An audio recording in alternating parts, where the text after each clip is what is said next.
Hello everyone, this is Rishu and I welcome you to this platform Rishu science academy, जहां हम आज शुरू करने वाले हैं अपनी नई series for CTET paper 2। And इससे पहले जिन बच्चों का सीटेट क्लियर हो चुका है उनको कॉन्ग्रेचुलेशंस एंड वो अपने नेक्स्ट स्टेप की तैयारी कर सकते हैं। एंड उसके अलावा जो बच्चे जिनका नहीं हो पाया जो सीटेट है, तो उनको टेंशन लेने की ज़रूरत नहीं है। अभी अपकमिंग एग्जाम जब आएगा जुलाई या अगस्त में, जल्द ही आपको नोटिफिकेशन भी देखने को मिल जाएगा, तो आप उस पेपर की तैयारी कर सकते हैं।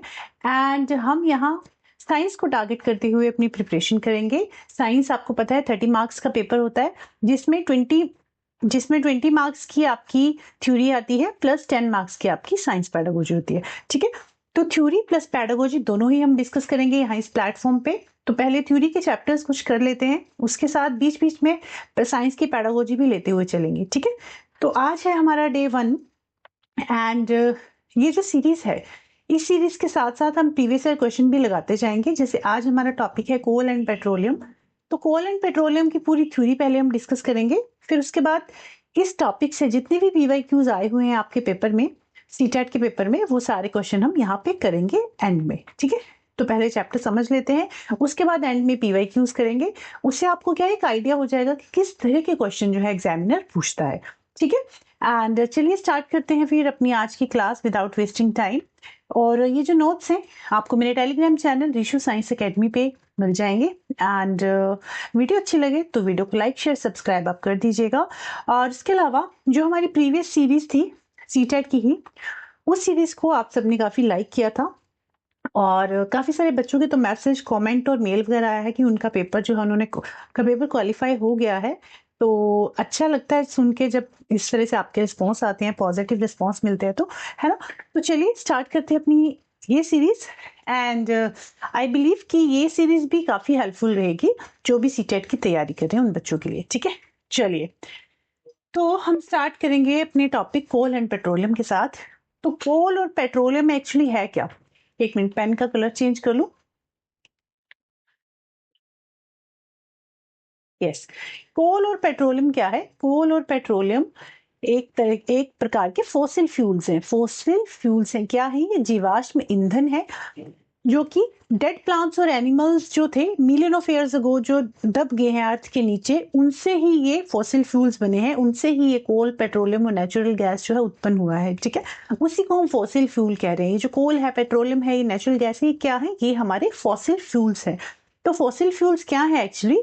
लाखों वर्षों में मृत पौधों और जानवरों से बने ईंधन को जीवाश्म ईंधन कह रहे हैं हम। ठीक है, fuel formed from dead plants and animals over million of years, this is called fossil fuels. Fossil fuel के एग्जाम्पल क्या क्या है? कोयला, पेट्रोल, नेचुरल गैस, ये तीनों एग्जाम्पल किसके हैं? फॉसिल फ्यूल्स के हैं। और फॉसिल फ्यूल जो होते हैं they are non renewable resources. Non renewable का मतलब है can not be replaced quickly, जल्दी से नहीं मिल पाते। ऐसा नहीं है कि 1 साल में मिल जाएगा या 2 साल में मिल जाएगा, मिलियन ऑफ ईयर्स लगते हैं। कितने मिलियन ऑफ ईयर्स लगते हैं इनको बनने के लिए। ठीक है, so that's why we can say they are non renewable resources. ये अनवीकरणीय संसाधन है जिन्हें जल्दी से बदला नहीं जा सकता। ठीक है, तो this is all about fossil fuels. अब एक एक करके कोल, पेट्रोलियम और नेचुरल गैस के बारे में देख लेते हैं। पहले हम करेंगे कोयले के बारे में। तो जो कोयला है उसकी फॉर्मेशन कैसे हुई, कोयला कैसे बना, कोयले का निर्माण कैसे हुआ? तो it is formed from dead plants buried under earth million of years ago. लाखों साल पहले धरती के नीचे दबे मृत पौधों से ये बना है कोयला। क्या हुआ कि जैसे मिलियन ऑफ ईयर्स अगो क्या हुआ, जब प्लांट्स डेड हो गए तो धीरे धीरे वो क्या है, गिरते गए, सड़ते गए, गलते गए और अर्थ के नीचे दबते गए, मिट्टी के नीचे दबते गए दबते गए। तो मिलियन ऑफ ईयर्स अगो जो प्लांट्स थे, डेड प्लांट्स थे जो दब गए धरती के नीचे, उन्हीं से हमें क्या मिला? कोयला मिला। और इस प्रोसेस को, ये जो पूरी प्रोसेस है कि किस तरह से वो प्लांट्स के नीचे दबे, सॉरी अर्थ के नीचे दबे और धीरे धीरे in the absence of air और प्रेशर, यहाँ पे क्या है? In the absence of air and pressure, air और प्रेशर के अभाव से धीरे धीरे कोल में कन्वर्ट हो गए। और इसी प्रोसेस को हम कार्बोनाइजेशन प्रोसेस भी कहते हैं। कार्बनीकरण कहते हैं इसको, किसको? इस प्रोसेस को। हाई प्रेशर और temperature convert dead plants into coal. उच्च दबाव और तापमान ने क्या किया? मृत पौधों को कोयले में बदल दिया। ठीक है, तो दिस इज ऑल अबाउट कोयला, कोल। अब डिफरेंट टाइप ऑफ कोल हैं, और ये क्वेश्चन ना DTPS भी में आया था। मतलब बच्चों को लगता होगा काफी सिंपल सा क्वेश्चन है, बट ये पेपर में आया था, और मैं हर बार जब भी ये टॉपिक पढ़ाती हूँ तो मैं ये बोलती हूँ कि ये क्वेश्चन आया था, क्योंकि इतना इजी सा क्वेश्चन है। इसमें क्या था, आपको अरेंज करना था कि सबसे पहले जो कोयला है वो कौन है। तो अभी बताऊंगी आपको। Coal is classified on carbon content and hardness. तो कोयले को ना 4 टाइप्स में डिवाइड किया गया है। सबसे पहले क्या होता है, पीट बनता है इस तरह से, पीट। पीट के बाद जो सेकंड स्टेप है, सेकंड प्रकार का जो कोयला है, दैट इज लिग्नाइट। उसके बाद बिटुमिनस। तो ये सीरीज पूछी थी आपसे कि आपको कोयले को सीरीज में लगाना था, कि सबसे कम कार्बन कंटेंट किस में होता है, वहां से लेके सबसे हाईएस्ट कंटेंट किस में होता है। तो पीट में सबसे कम कार्बन कंटेंट होता है, उसके बाद लिग्नाइट में, उसके बाद बिटुमिनस में, और फोर्थ टाइप है इसकी एंथ्रासाइट। तो ये 4 प्रकार का कोयला होता है, पीट, लिग्नाइट, बिटुमिनस और एंथ्रासाइट। पीट जो है लोएस्ट क्वालिटी का कोल होता है, सबसे निम्न गुणवत्ता वाला कोयला होता है। इसमें मॉइस्चर बहुत ज्यादा होता है और कार्बन का कंटेंट काफी कम होता है, किसमें, पीट में। और उसके अलावा जब इसको बर्न करते हैं तो वो धुआं प्रोड्यूस करेगा और लेस हीट प्रोड्यूस करता है। धुआं ज्यादा होता है इसमें, और जो हीट है, जो गर्मी है, वो कम प्रोड्यूस होती है पीट में। ठीक है। वहीं अगर हम सेकेंड टाइप के कोयले की बात करें, जो है लिग्नाइट, तो it is also called brown coal, and इसमें ज्यादा कार्बन कंटेंट होता है as compare to peat, and it is used in power plants. कहाँ यूज किया जाता है इसको, बिजली संयंत्रों में उपयोग किया जाता है। उसके अलावा जो थर्ड टाइप का कोल है, दैट इज बिटुमिनस। बिटुमिनस कोयला जो है मोस्ट कॉमनली यूज्ड कोल, सबसे अधिक इस्तेमाल होने वाला कोयला है बिटुमिनस, एंड इसमें कार्बन कंटेंट ज्यादा होता है एज कंपेयर टू पीट और lignite, and it is used as fuel in industries. Industries में ईंधन के रूप में इसको उपयोग किया जाता है। ठीक है। उसके अलावा जो फोर्थ है, जिसमें हाईएस्ट मैक्सिमम कार्बन का कंटेंट होता है, that is anthracite, and this is highest quality of coal. Maximum carbon content इसमें प्रेजेंट होता है। ये कैसा होता है, देखने में हार्ड होता है, शाइनी होता है, स्मोकलेस होता है। मतलब इसको जब हम बर्न करेंगे तो इसमें धुआं कम प्रोड्यूस होता है और मैक्सिमम हीट प्रोड्यूस होती है। तो ये 4 टाइप्स का कोयला है, पीट, लिग्नाइट, बिटुमिनस और एंथ्रासाइट, जो कि आपको पता होना चाहिए। अब इसके अलावा नेक्स्ट है, अब कोल क्या है। कोल हमें कैसे मिला, डेड प्लांट्स से मिला। डेड प्लांट जो धरती के नीचे दब गए थे अंडर टेम्परेचर एंड प्रेशर, मतलब under in the absence of temperature and pressure, ये धीरे धीरे क्या हुआ, कोयले में कन्वर्ट हो गए ये डेड प्लांट्स, और इस प्रोसेस को कार्बोनाइजेशन प्रोसेस कहते हैं। और 4 टाइप्स के कोल हमने देखे, पीट, लिग्नाइट, बिटुमिनस, एंथ्रासाइट। अभी जो कोयला है, इस कोयले से और क्या क्या चीजें हमें मिलती हैं वो हम देखेंगे। इस कोयले से जो बाकी हमें 4 चीजें मिल रही हैं, 4 इंपॉर्टेंट चीजें मिल रही हैं, वो किस तरह से मिल रही हैं, उस प्रोसेस को कहते हैं डिस्ट्रक्टिव डिस्टिलेशन ऑफ कोल। कोयले का ताप अपघटन, हिंदी में आई थिंक यही कहते हैं इसको, डिस्ट्रक्टिव डिस्टिलेशन ऑफ कोल। अब डिस्ट्रक्टिव डिस्टिलेशन ऑफ कोल में हमने क्या किया, हमने एक सेटअप तैयार किया। हमारे पास बर्नर है, एक टेस्ट ट्यूब ली, उसको हमने इस तरह से बंद कर दिया। 2 टेस्ट ट्यूब ली एक्चुअली, दोनों टेस्ट ट्यूब को बंद कर दिया और इनको पाइप से इस तरह से कनेक्ट कर दिया। अब हमने क्या किया, यहाँ पे हमने कोयला लिया। कोयले को in the absence of air हम हीट करेंगे।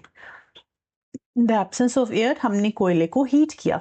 जैसे हम कोयले को हीट करेंगे तो धीरे धीरे ये जो कोयला है ये कन्वर्ट हो जाएगा कोक में। उसके अलावा ये जो यहाँ पे सेकंड टेस्ट ट्यूब है, यहाँ पे एक थिक लिक्विड सा कलेक्ट हो जाएगा जिसे हम कहेंगे कोल तार। ठीक है। और उसके अलावा जो गैस है यहाँ पे, जिसे हम यहाँ से एक गैस हमें मिलेगी, दैट इज कोल गैस। ठीक है। तो हमें क्या क्या मिला, हमने जैसे ही कोयले को हीट किया तो हीट करने के बाद ये जो कोयला था कोक में कन्वर्ट हो गया। उसके बाद यहाँ पे जो सेकंड टेस्ट ट्यूब है, यहाँ पे एक थिक लिक्विड सा कलेक्ट हो जाएगा जिसे हम कहेंगे कोल तार। उसके अलावा हमें कोल गैस मिलेगी और यहाँ पे वाटर प्रेजेंट है, वाटर में अमोनिया मिक्स होगा और इस मिक्सचर को हम कहेंगे अमोनिकल लिक्विड। ठीक है। तो हमें क्या क्या मिला, हमें 4 चीजें मिली, कोक, कोल तार, कोल गैस और अमोनिया। ये 3 चीज, अमोनिकल लिक्विड एक्चुअली। तो ये 3 चीजें हमें मिली डिस्ट्रक्टिव डिस्टिलेशन ऑफ कोल से। अब 4 चीजें। अब इन चारों का क्या क्या यूज है, इन चारों का अपना एक यूज है, डिफरेंट यूजेस हैं, अलग अलग तरह से इनको यूज किया जाता है। तो ये फर्स्ट है कोक। कोक जो है प्योर कार्बन होता है इसमें, and it is used in making steel, steel बनाने के लिए इसको यूज किया जाता है, किसको, कोक को। उसके अलावा जो सेकंड है दैट इज कोल तार। कोल तार क्या है, थिक ब्लैक लिक्विड है जो कि रोड बनाने के काम आता है। रोड जब सड़क बनाते हैं तो आपने देखा होगा थिक सा ब्लैक लिक्विड रोड के ऊपर फेंका जाता है, उसी को कहते हैं कोल तार। केमिकल और ड्रग्स बनाने के काम आता है, डाइस बनाने के काम आता है, और नेपथलीन बॉल्स बनाने के काम भी आता है क्या, कोल तार। उसके अलावा जो कोल गैस है it is used as a fuel इसको यूज करते हैं, और अर्लियर पहले के टाइम में इसको स्ट्रीट लाइट में भी यूज किया जाता था। फोर्थ है अमोनिका लीकर। तो अमोनिका लीकर आपको पता है फर्टिलाइजर्स में यूज किया जाता है और केमिकल इंडस्ट्रीज में यूज किया जाता है to make acids and other chemicals, और उसके अलावा एज अ क्लीनिंग एजेंट भी यूज करते हैं अमोनिका लीकर को। ठीक है, तो ये 4 प्रोडक्ट्स हैं कोल के। कोल का जब हमने डिस्ट्रक्टिव डिस्टिलेशन किया तो हमें 4 प्रोडक्ट्स मिले कोल से, और इन चारों के हमने डिफरेंट डिफरेंट यूजेस देखे कि किस काम ये आते हैं। ठीक है, चलिए, कोयला हो गया। अब नेक्स्ट है पेट्रोलियम। अच्छा, हम टॉपिक इतनी आसानी से करेंगे, इजी फॉर्म में करेंगे। मैं मतलब ऐसी आशा करती हूँ कि आपको जिस पैटर्न से मैं पढ़ा रही हूँ आपको चीज़ें समझ में भी आएंगी और इजीली आप चीज़ों को अंडरस्टैंड कर पाएंगे, काफ़ी आसानी से आप चीज़ों को समझ पाओगे, है ना। तो इसी तरह से मैंने क्लास को फ्रेम किया है। बाकी आप मुझे कॉमेंट करके ज़रूर बताना कि किस तरह की आपको क्लास लगी है। और इस बार मैंने बाइलिंगुअल लिया हुआ है, मतलब इंग्लिश हिंदी दोनों ही लैंग्वेज में आपको ये नोट्स मिल जाएंगे।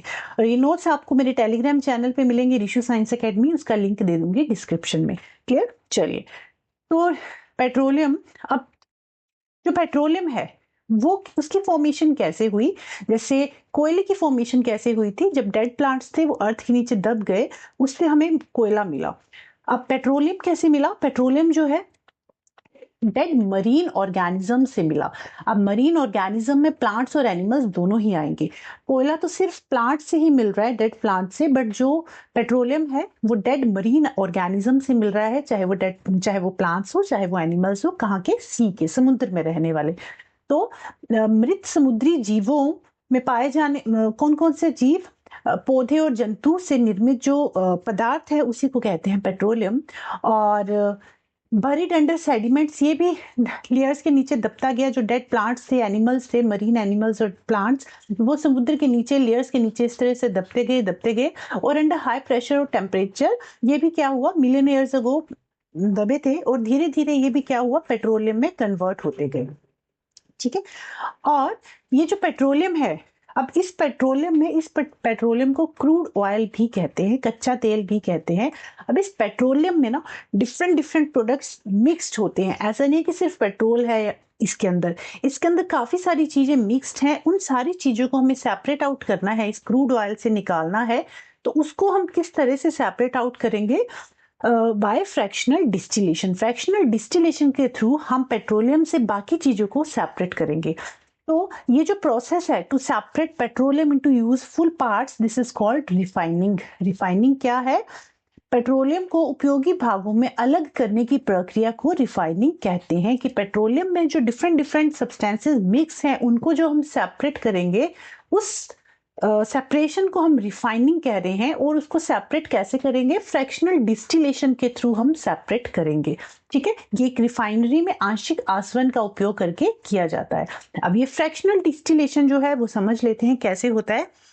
जैसे हमने देखा, कोल को जब हमने डिफरेंट पार्ट्स में कन्वर्ट किया, मतलब कोल से जब हमें डिफरेंट पार्ट्स मिले, तो कोल का हम डिस्ट्रक्टिव डिस्टिलेशन कर रहे थे। कोल का हमने क्या किया, डिस्ट्रक्टिव डिस्टिलेशन। आगे क्वेश्चन करेंगे तो आपको समझ में आएगा कि किस तरह से क्वेश्चन पूछे गए हैं। ठीक है, तो चीजों को समझते जाइए। डिस्ट्रक्टिव डिस्टिलेशन किसका था, कोल का। बट अगर हम बात करें पेट्रोलियम की, तो पेट्रोलियम में फ्रैक्शनल डिस्टिलेशन करते हैं। पेट्रोलियम हम क्या करेंगे, फ्रैक्शनल डिस्टिलेशन। इसमें क्या होता है, हमारे पास एक कंटेनर है, इस तरह से क्रूड ऑयल लिया हमने, पेट्रोलियम लिया, उसको हमने हीट करना स्टार्ट कर दिया। जैसे ही हम इसको हीट करना स्टार्ट करेंगे, ये जो कंटेनर होगा ना, इसमें डिफरेंट लेवल पे डिफरेंट बॉइलिंग पॉइंट सेट होंगे। तो पेट्रोलियम में जितने भी चीजें मिक्स्ड हैं वो अपने अपने बॉइलिंग पॉइंट के अकॉर्डिंग यहाँ पे कलेक्ट हो जाएंगे। जिसका जितना बॉइलिंग पॉइंट होगा वो उस बॉइलिंग पॉइंट पे सेपरेट आउट हो जाएगी। तो इस तरह से हमें सारी चीजें मिल जाएंगी। चाहे वो एलपीजी है, पेट्रोल है, नेफ्थलीन बॉल्स हैं, पैराफिन है, डीजल है, फ्यूल ऑयल है, लुब्रिकेटिंग ऑयल है, बिटुमिन है जो कि रोड बनाने के काम आता है। तो ये सारी चीजें अपने बॉइलिंग पॉइंट के अकॉर्डिंग इस कंटेनर में, इस जार में, इस फर्नेस में कलेक्ट हो जाएंगे। ठीक है, इसमें मैक्सिमम जो बॉइलिंग पॉइंट है वो किसका है? बिटुमिनस का है, मोर देन 350 डिग्री सेल्सियस। ठीक है, अच्छा ये ना नेफ्थलीन बॉल्स नहीं है, नेफ्था है। नेफ्थलीन बॉल्स तो डिस्ट्रक्टिव डिस्टिलेशन के दौरान हमें कोयले से मिला था, बट ये जो नेफ्था है, ये नेफ्थलीन बॉल बोल दिया मैंने इसको, ये नेफ्थलीन बॉल नहीं, ये नेफ्था है। नेफ्था क्या है? नेफ्था से ना ये एक्चुअली एक लिक्विड, एक फ्यूल है, लिक्विड है, जिससे क्या मिलता है हमें? जिससे हमें मिलता है पेट्रोल। तो naphtha actually we are talking about petrol. Naphtha क्या है? एक ऐसा लिक्विड है, थिक लिक्विड है, जिससे हमें पेट्रोल मिलता है। ठीक है, तो ये नेफ्थलीन बॉल नहीं है। नेफ्थलीन बॉल्स हमें डिस्ट्रक्टिव डिस्टिलेशन के दौरान मिली थी कोयले में। ठीक है, तो petrol, naphtha, paraffin, diesel, fuel oil, lubricating oil, bituminous, ये सारे प्रोडक्ट हमें कैसे ऑब्टेन हुए, हमें कैसे मिले? फ्रैक्शनल डिस्टिलेशन से मिले। और फ्रैक्शनल डिस्टिलेशन किसका हुआ? पेट्रोलियम का, क्रूड ऑयल का हुआ। ठीक है, चलिए अब हमने देख लिया हमें कोयला कैसे मिला, हमें पेट्रोलियम कैसे मिला।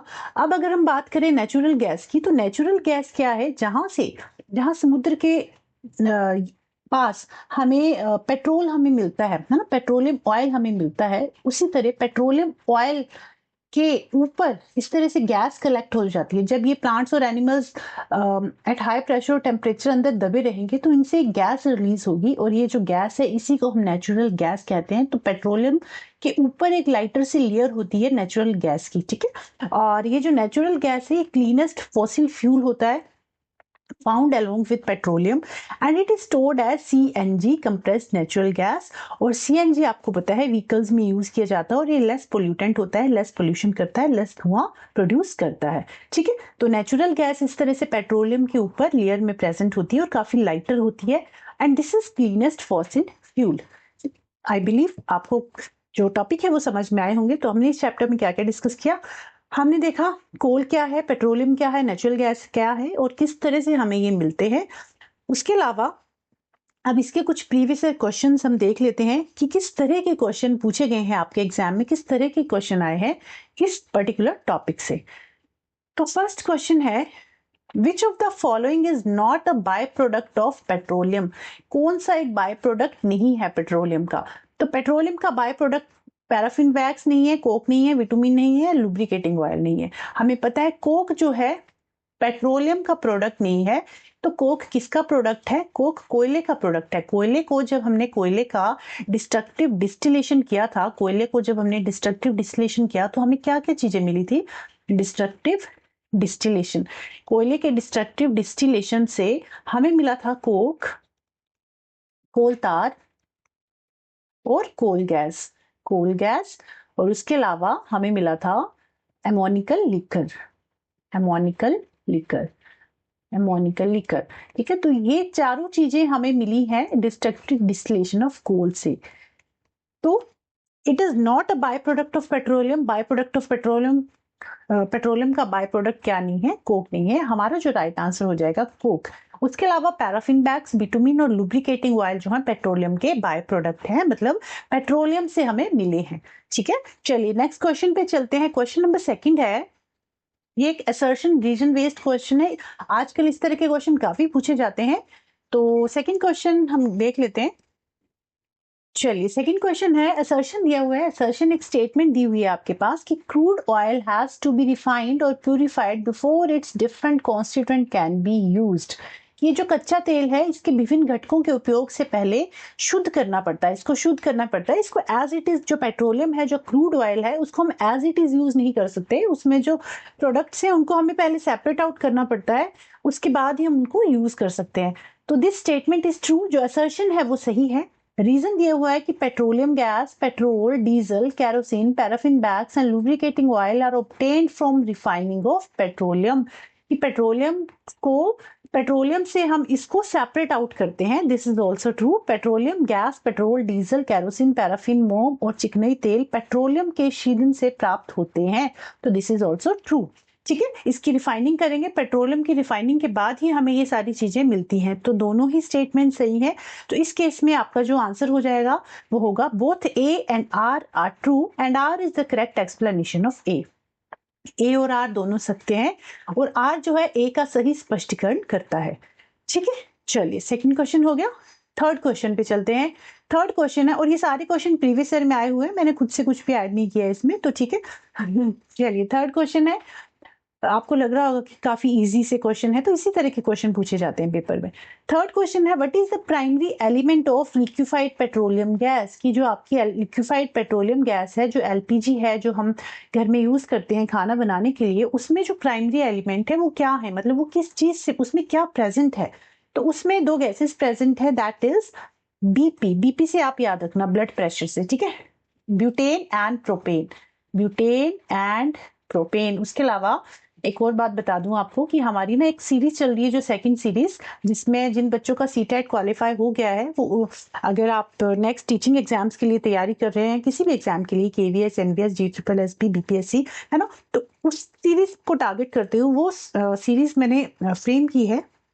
उस सीरीज में ना हम carbon and its compound chapter हमने किया, एक्चुअली रिसेंटली किया है, कार्बन एंड इट्स कंपाउंड। तो कार्बन एंड इट्स कंपाउंड में मैंने आपको पढ़ाया था कि ब्यूटेन क्या है, प्रोपेन क्या है ना, ये क्या है, एक तरह के हाइड्रोकार्बन है, ये क्या है एक्चुअली हाइड्रोकार्बन। आपको, आप जो भी चीज करो, आपको उसके बारे में हर चीज पता होनी चाहिए, डिटेल में रटना नहीं है, चीजों को समझना है।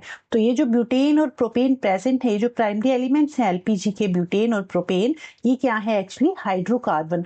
और किस तरह का हाइड्रोकार्बन है ये सैचुरेटेड हाइड्रोकार्बन है, सैचुरेटेड हाइड्रोकार्बन। सैचुरेटेड हाइड्रोकार्बन में सारे एल्केन आते हैं, और एल्केन का ही ये टाइप्स हैं, ब्यूटेन, प्रोपेन, मीथेन, मतलब किसमें कितनी कार्बन प्रेजेंट है उसके हिसाब से इनके नामकरण होते हैं। ठीक है, तो ये क्या है, सैचुरेटेड हाइड्रोकार्बन है, जिसको एल्केन कहते हैं। मीथेन, इथेन, प्रोपेन, ब्यूटेन, ये सारे हाइड्रोकार्बन ही है, सैचुरेटेड हाइड्रोकार्बन। और ये जो हाइड्रोकार्बन है, ब्यूटेन प्लस प्रोपेन, ये एलपीजी में प्राइमरी एलिमेंट्स प्रेजेंट होते हैं। ठीक है, और अगर नेचुरल गैस की बात करूं, जो नेचुरल गैस अभी हम देख के आए हैं, तो नेचुरल गैस में कौन सी गैस जो है मोस्टली प्रेजेंट होती है, वहां पे मीथेन प्रेजेंट होता है, और मीथेन भी एक सैचुरेटेड हाइड्रोकार्बन ही है। इसका फॉर्मूला होता है CH4। ठीक है, तो what is the primary element of liquefied petroleum gas? BP, butane and propane, इसका राइट आंसर होगा। नेक्स्ट है, फोर्थ क्वेश्चन है आपका, X and Y are thick black liquids. X और Y thick black liquids हैं which can be used for metalling the roads. X is derived from petroleum. X जो है हमें petroleum से मिला है। Y is derived from coal, और जो Y है वो हमें कोल से मिला है। X हमें पेट्रोलियम से मिला है, पेट्रोलियम से मिला है, और Y हमें कहाँ से मिला है, कोल से मिला है। Which of the following can X और Y? तो X और Y एक्चुअली क्या है? ठीक है, क्वेश्चन है, X और Y गाढ़े काले द्रव हैं जिनका उपयोग सड़कों की मेटलिंग के रूप में किया जाता है। X पेट्रोलियम से प्राप्त होता है और Y कोयले से प्राप्त होता है। निम्नलिखित में से X और Y क्रमशः क्या हो सकते हैं? तो हमें हमसे पूछा है कि X और Y एक्चुअली है क्या। तो X हमें पेट्रोलियम से मिला है। अब यहाँ पे आप ऑप्शंस के थ्रू करो। X हमें पेट्रोलियम से मिला है, तो कोल तार तो पेट्रोलियम से नहीं मिलता। कोल तार कहाँ से मिलता है, कोल से मिलता है, तो ये क्वेश्चन नहीं होगा। बिटुमिन हो सकता है, उसके अलावा C है कोल तार, ये भी क्वेश्चन ऑप्शन आपका गलत हो गया। एंड D चारकोल, तो ये भी हमने चारकोल के बारे में ऐसा कुछ नहीं पढ़ा है ना। तो हमने इस तरह से अगर आप एलिमिनेट करोगे तो आपके पास सिर्फ एक ही ऑप्शन बचा, बिटुमिन एंड कोल तार, क्योंकि Y जो है, और इस ऑप्शन को, डी ऑप्शन को आप इस तरह से भी देख सकते हो कि जो Y है ना वो हमें कोल से मिला है, जबकि विटामिन जो है हमें पेट्रोलियम से मिलता है, तो ये भी आपका ऑप्शन नहीं होगा। आपके पास सिर्फ एक ऑप्शन बचा, ये आपका राइट आंसर होगा। आंख बंद करके आप इसको ऑप्शन को टिक कर सकते हैं, ठीक है। बट अगर आपको आता है तो आप डायरेक्ट कर दोगे कि X हमें पेट्रोलियम से मिला है, वो क्या है, बिटुमिन, और Y हमें कोल, मतलब कोल हमें Y से मिला है, और वो क्या है, कोल तार। अगर आपका कॉन्सेप्ट क्लियर है तो डायरेक्टली भी आप आंसर को कर सकते हो। बट अगर कभी आपको डाउट हो कि किससे क्या मिला है, तो ऑप्शंस के थ्रू भी आप कर सकते हो। डायरेक्ट पता है तो डायरेक्ट टिक कर दो, ठीक है। तो इसका राइट आंसर हो जाएगा बिटुमिन और कोल तार। बट उसके लिए एटलीस्ट बेसिक तो क्लियर होना ही चाहिए, तभी आप ऑप्शंस एलिमिनेट कर पाओगे। ऐसा नहीं है कि बिना कुछ आए आप ऑप्शंस एलिमिनेट कर दोगे, है ना। तो आपके कॉन्सेप्ट जो है वो क्लियर होनी चाहिए। चलिए, इसका जो राइट आंसर होगा वो होगा ऑप्शन नंबर 2, बिटुमिन और कोल तार। चलिए क्योंकि बिटुमिन और कोल तार दोनों ही रोड कंस्ट्रक्शन के काम में यूज किए जाते हैं। अब ये लास्ट क्वेश्चन है आज की क्लास का, एंड असर्शन है कि refining of petroleum is done by fractional distillation की जो पेट्रोलियम है उसकी रिफाइनिंग किस तरह से की जाती है, फ्रैक्शनल डिस्टिलेशन से की जाती है, जबकि इसका रीजन दिया है कि different components have different boiling points. सभी कंपोनेंट्स जो हमें मिले हैं उनका डिफरेंट डिफरेंट बॉइलिंग पॉइंट है। तो this is also true, both A and R true, and R is the correct explanation of A. तो आपका जो राइट आंसर हो जाएगा that is option number D. ठीक है, तो आज का ये जो टॉपिक है ये हमारा कंप्लीट हो गया यहाँ पे, एंड अब हम नेक्स्ट टॉपिक करेंगे flame and combustion. Combustion and flame, I am planning कि कंबशन और फ्लेम हम कर लेंगे। उसके अलावा आपको अगर कोई टॉपिक चाहिए, आप चाहते हो कि उस टॉपिक को मैं पहले कराऊं, तो आप मुझे कमेंट करके जरूर बताना। ठीक है, उस टॉपिक को फिर मैं कंबशन और फ्लेम के बाद ले लूंगी। ठीक है, तो सेकंड टॉपिक हमारा होगा कंबशन और फ्लेम। बाकी आप कोई भी टॉपिक चाहते हो, जो भी आप चाहते हो कि पहले ये कराया जाए, जिसमें आपको थोड़ी डिफिकल्टी फील होती है वो करना है आपको, तो आप मुझे कमेंट कर देना, उस टॉपिक को हम पहले ले लेंगे। ठीक है, और तो चलिए मिलते हैं अपनी नेक्स्ट क्लास में। तब तक के लिए बाय बाय, टेक केयर। और ये नोट्स आपको टेलीग्राम चैनल पे मिल जाएंगे, रिशु साइंस एकेडमी। इसका लिंक दे दूंगी डिस्क्रिप्शन में, वहां से आप ज्वाइन कर लीजिएगा। Okay, bye bye, take care.